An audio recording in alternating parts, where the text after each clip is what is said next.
the punch. There's nothing more synonymous with martial arts than punching. Whether we're talking about Western boxing, Muay Thai, karate, probably not jiu-jitsu. Every single person on this planet will associate the punch with martial arts. And for good reason. It's normally the first thing you learn, regardless of what style you're in. But the more you do something, the more likely you are to get injured doing it.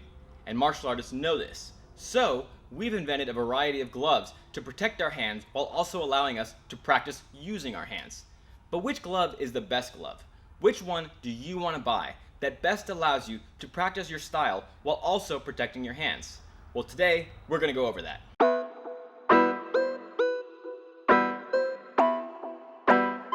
Before we move on, I would appreciate it if you went ahead and subscribed and tapped the notification bell. That way, you never miss a new video.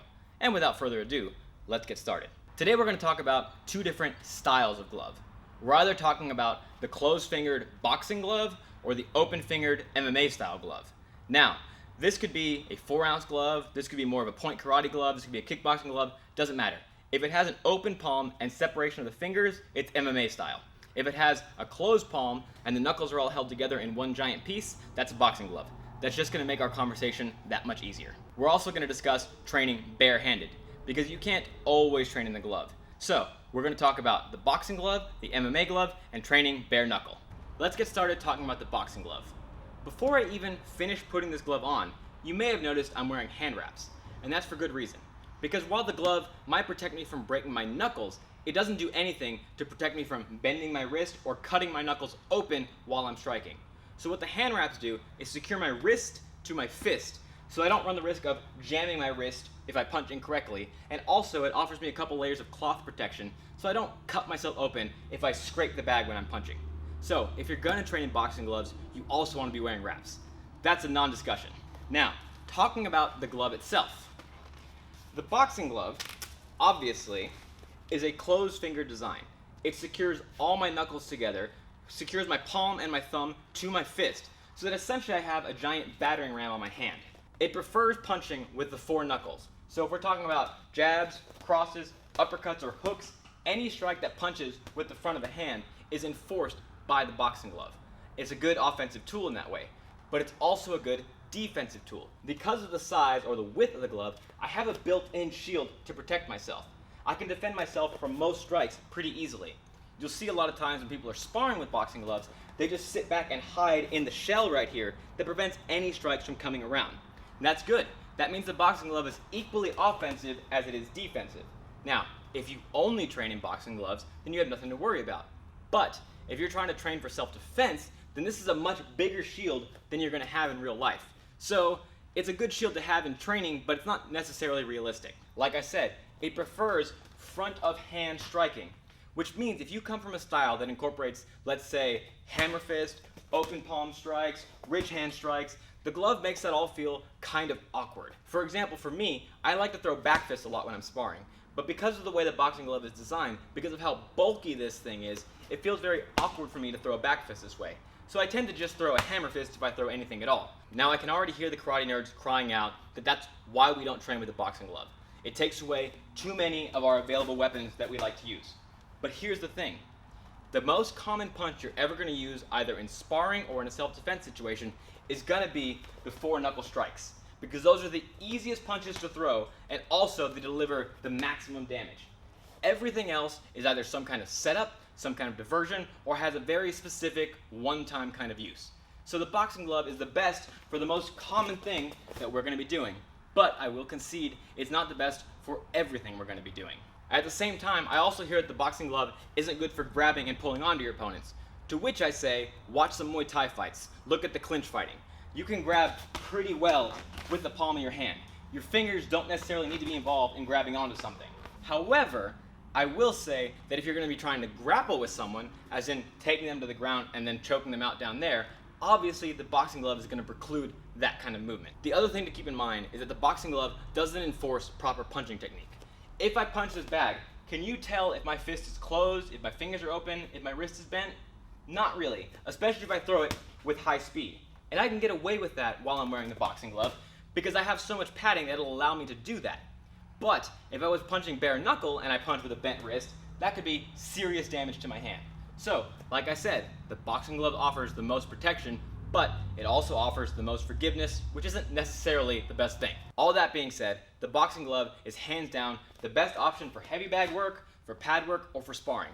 It's the best way to keep you and your partner safe. Moving on, let's talk about the open palm MMA style glove. Now, the obvious new ability afforded to us is the ability to grab with our fingers and control with our thumbs, which if you have a grappling heavy style is great. That's why they do this in MMA, so you can both strike and grab. But just like with Batman, separation of the plates makes you more vulnerable. If I don't punch correctly, I could separate my thumb from the rest of my hand and jam it pretty bad. Same thing for my opponent. If I don't make my fist right in time, I could poke him in the eyes accidentally. Or not accidentally if you're an asshole. But what else is afforded to me is I don't only have to throw straight on strikes. I can now throw my back fist, I can throw my hammer fist, I can throw my karate chops. Whatever I want to throw is much easier to do with these gloves. The other thing to keep in mind is that the built-in shield that the boxing glove gave us isn't there anymore. So I can't keep my hand out here and defend myself, because look at how much space is between me and the glove. If I want to create a shield now, I have to bring my hand to my head. Is that a big difference? No. But if you're used to the giant cast that's created by the boxing glove, then having to do this is going to take some practice. But the same is true for our opponent. It's much easier to sneak a shot in now because your hands are super small. Not as small as they would be if you were bare knuckle, but you can sneak in through someone's guard much easier with the MMA glove. And as you may have noticed, I'm not wearing wraps with the MMA gloves on. You can wear wraps with MMA gloves, especially if they're big enough to allow for that kind of spacing. Not all of them do. But you don't necessarily need to wear wraps when you're wearing MMA gloves. You can hit pretty comfortably without them. However, if you don't have great punching technique, if you're still bending your wrist, if you're still cutting your knuckles, I would just go ahead and wear the wraps. Essentially what a boxing glove is doing is putting a giant cast on your hand so you can swing with reckless abandon and still do pretty good damage with minimal damage to yourself. Not so with the MMA glove. So you need to exercise not only more caution, but more precision. What you'll find though, as you get more experienced, is that you don't have to always land with a kill shot. The kill shot doesn't come from power, it comes from placement. So rather than try to swing full force every single time, which even that kind of stung, I can focus more on technique and landing the shots and making sure they land where I want them to land when they need to land there. And I say the boxing glove is the best glove for sparring in terms of safety. It's the safest option. If you want to do transitional sparring, i.e. transition from striking into grappling, then obviously you want to use the MMA glove. But remember, we're not swinging for knockouts. It's not a fight. You need to be more precise and more cautious when you're using smaller gloves. Finally, we have the open hand variant, which is going to be the most realistic and most transferable for real self-defense. Because obviously if I'm just walking down the street, I'm not going to have my 12-ounce boxing gloves on. I'm only going to have my bare hands. And obviously, with my bare hands, I have every single grip available to me and every single strike. Whether we're talking about a jab, a cross, a karate chop, that weird crane beak that kung fu guys like to do, every single strike is available to me. But that doesn't mean all strikes are created equal. Because going back to the crane strike, if I'm going to do this right to someone's eye, wouldn't I be better served throwing a hook to someone's eye or even hitting with the palm? Yeah, Kill Bill would argue this is for gouging out the eye, but I personally don't want to spend my life in prison after doing that, so I'd rather just hit with the palm, hit with the knuckle, or I guess, hit with the elbow. These are all better options. Anyway, that's a rant for a different day. A little side tangent for you here. If your style has you practicing with vertical punches, that means historically you probably didn't have any kind of hand protection, because vertical fist punching is actually much safer than rounded punching. Because what I've done is create a straight line from my knuckle bones all the way down to my elbow. So I can throw a punch pretty hard with a straight fist and not worry about bending my wrist or hurting myself. Again, the option's still there, but it's much less than a rounded punch. However, rounded punching is without a doubt much stronger than vertical fist punching. So that's why we train in gloves, so we can learn to deliver those stronger punches and minimize the risk of injury. Now, I'm not saying you never throw rounded punches bare knuckle, but typically vertical fist punching is going to be easier. However, I've said it before, if I'm going to get in a self-defense situation where I have to defend myself, I'd rather break my hand throwing a proper, powerful punch than throwing a weaker punch or a useless punch and wasting my time. So, there's another tangent for you. Whether we're talking about vertical fist punching, rounded punching, or open palm striking, you need to learn to condition your hands. And I'm not talking about thrusting your fingers into bags of rice and stone. You can get plenty of conditioning on a heavy bag with your bare knuckles.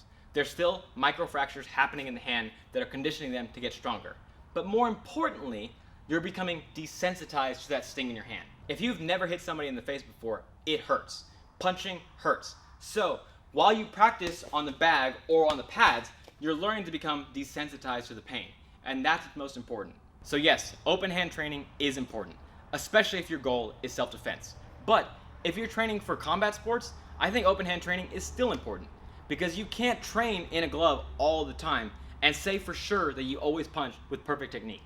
Sometimes you need to take the protection away and focus on just throwing those punches and examine what it feels like to punch without any kind of protection. And that'll bring us back all the way to the thesis of this video, which is, what is the best gear for training? Is it going to be the boxing glove? Is it the MMA glove? Or is it good enough to just train open hand? The answer is all of them, obviously. Like I said, every single glove has its pros and its cons. But the important thing to remember is that they're just tools, and the tools don't matter. The craftsman knows he uses the boxing glove at a certain time. He uses the MMA glove at a certain time, and he trains open hand at a certain time.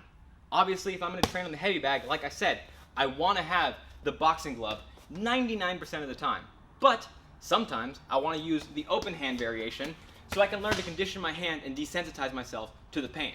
But what if I want to do a very intense, very intricate pad work drill with my partner? Well, then I probably need to use the MMA gloves, because I need to be able to grab and take them to the ground. And once again, if I want to condition my hands and make sure that my technique is crystal perfect clean, then I need to do it open-handed. So yes, every single glove has its use, except for the karate foam glove. I don't like that one. I can guarantee you, the people who trained 100 years ago, when there were very limited options for protective gear, would love to have multiple options to train with, because nobody wants to get hurt with their training. Again, if you get hurt while you're training, that keeps you from coming in for more of it, and it could prevent you from moving on with the rest of your life. You can't go to work, you can't go to school.